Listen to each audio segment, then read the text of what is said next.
A Comissão Independente para o Estudo de Abusos Sexuais contra Crianças publicou o seu relatório sobre casos ocorridos nos últimos 70 anos.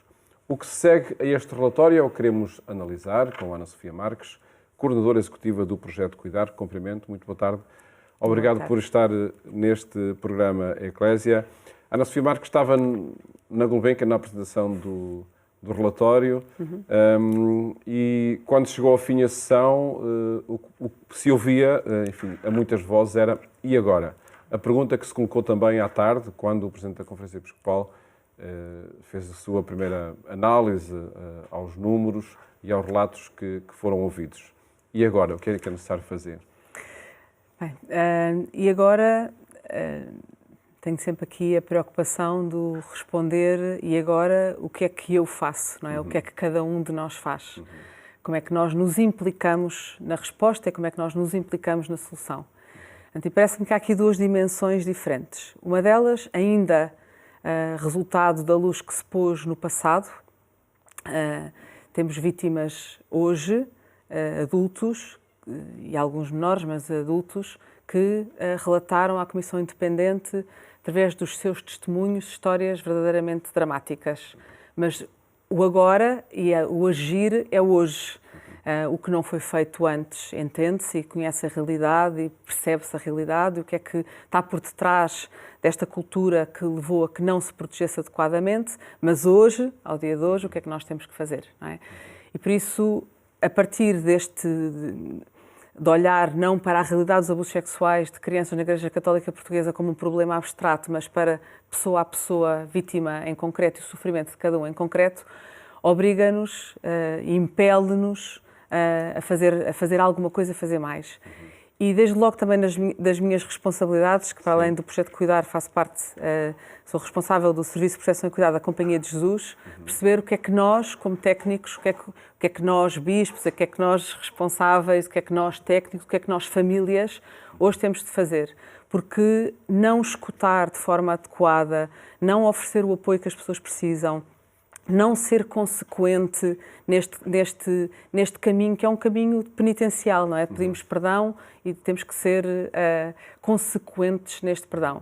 Interessa ouvir novamente as vítimas, interessa criar essa proximidade para aquilo, estando disponível para aquilo que nos possa ser mais útil. Há um número que me surpreendeu e que é marcante, que foi apresentado, 43% de pessoas que falaram pela primeira vez através dos testemunhos.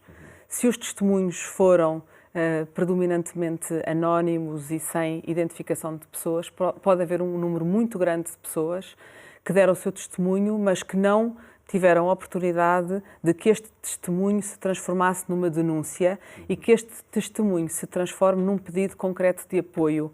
Haverá quem já tenha o seu apoio, naturalmente, mas se há quem não teve apoio, vamos ter que voltar a disponibilizar-nos, não é apelar, não é pressão, é disponibilizar-nos e mostrarmos que somos dignos desta confiança e temos de ser.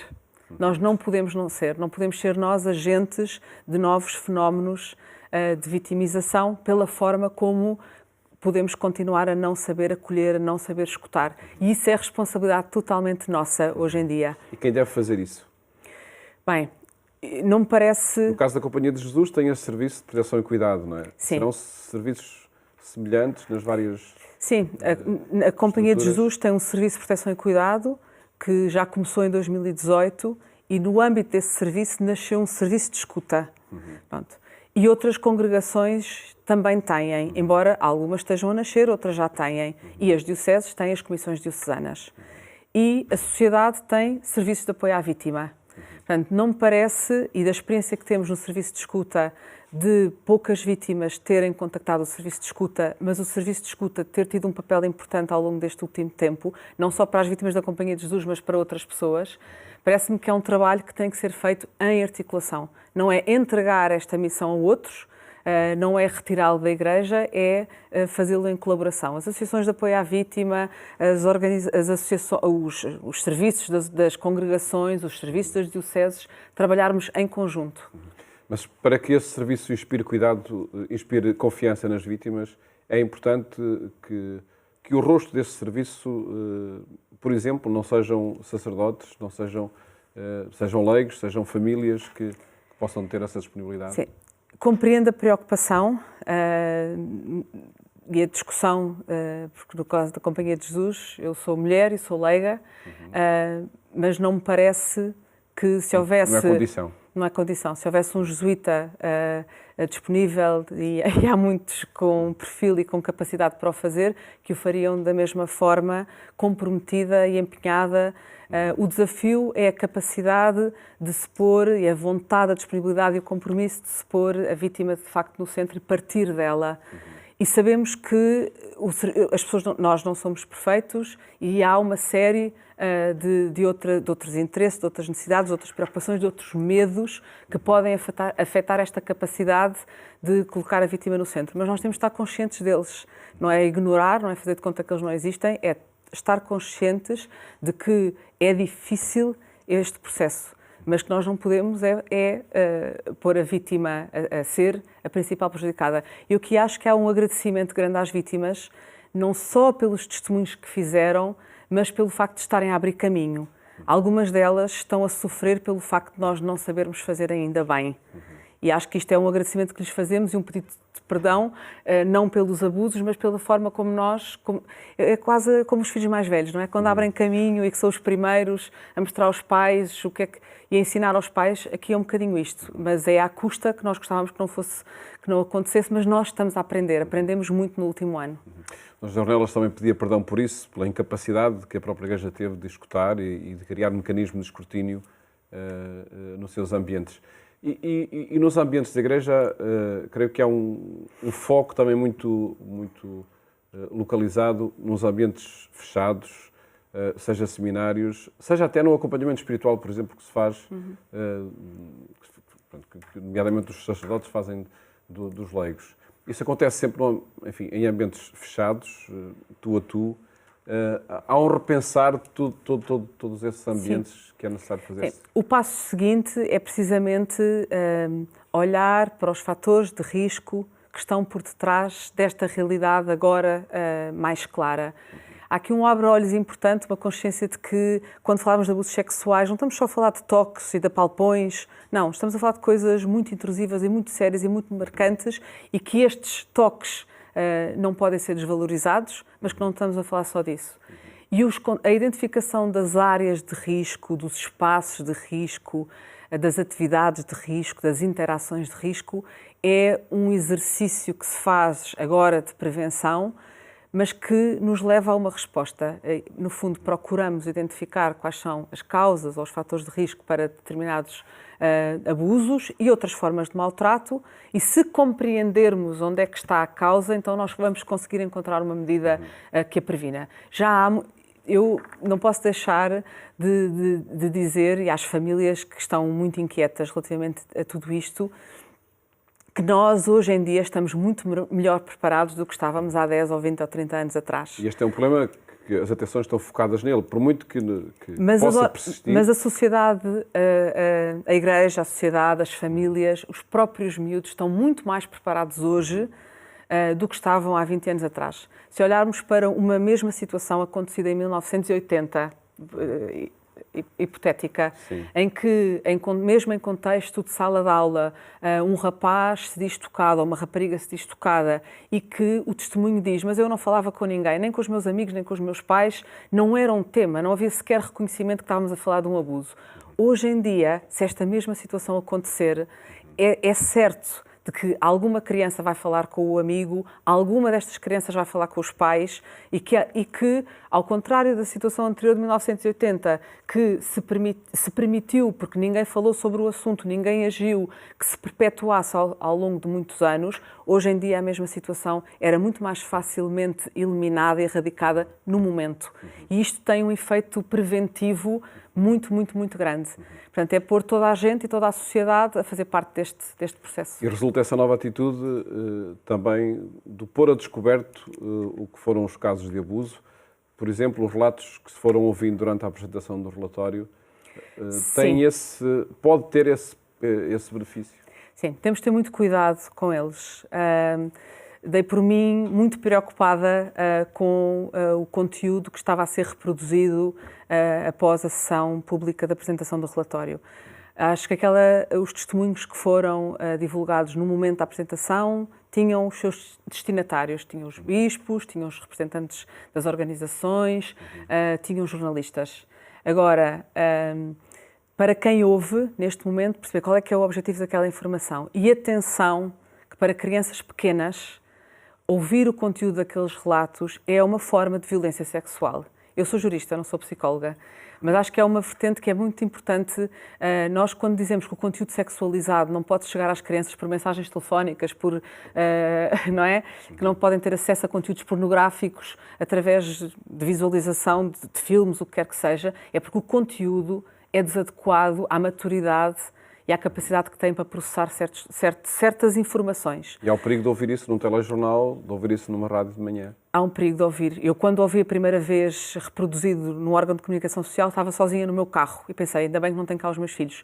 E não é pelo facto de eu não falar com eles sobre o assunto. Os pais devem aproveitar esta oportunidade para explicar, não é desligar a televisão, explicar o que é que se passa. Atenção, não é para levar medo, é para trazer também a alegria e a graça de tantas pessoas importantes que nós temos na nossa vida. O importante que foi, para mim também, crescer em colégios católicos, quer de congregações femininas, quer de congregações masculinas.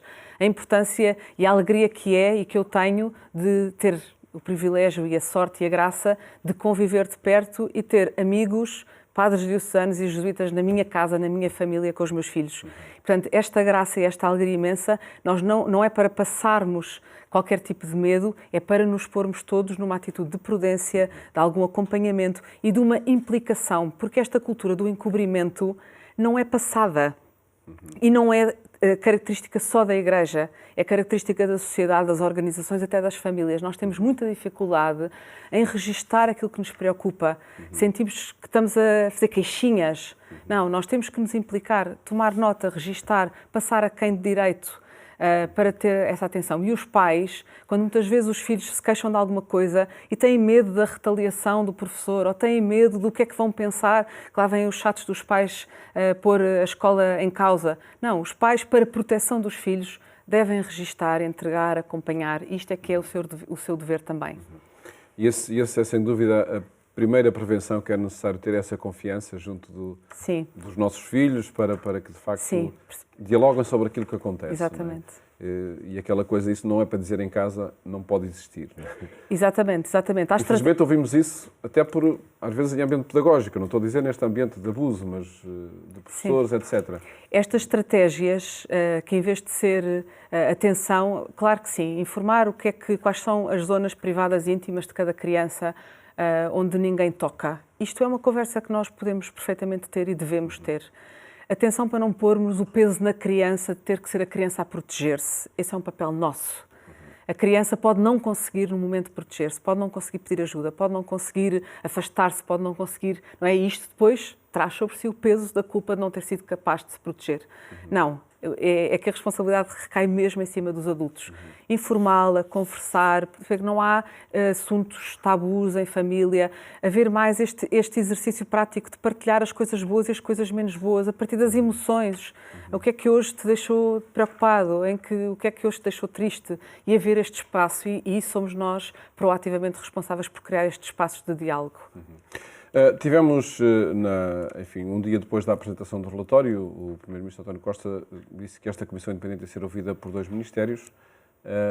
Que passo pode estar aqui a ser dado também nessa cultura da prevenção, do desocultamento destes casos na Igreja, mas sobretudo que seja uma marca de toda a sociedade? 2 áreas aqui, a área da educação e a área da proteção social. Na área da educação, claramente é onde as crianças e os jovens estão todos os dias nas escolas. Portanto, é importante que o tema da proteção e do cuidado, da cultura do cuidado, entre nas escolas. Não só a questão da prevenção dos abusos sexuais, mas há muitas outras formas de maltrato mais subtis que marcam a vida das crianças e dos jovens, desde logo a nível do que se passa com a avaliação e com a disciplina nas escolas. Pronto, isto é uma área muito importante e dentro das escolas não só é um espaço privilegiado para detectar o que se passa no ambiente familiar, mas mais uma vez olhar para dentro, como é que dentro da escola somos os professores, os vigilantes, os diretores, agentes de cuidado. A área da proteção social.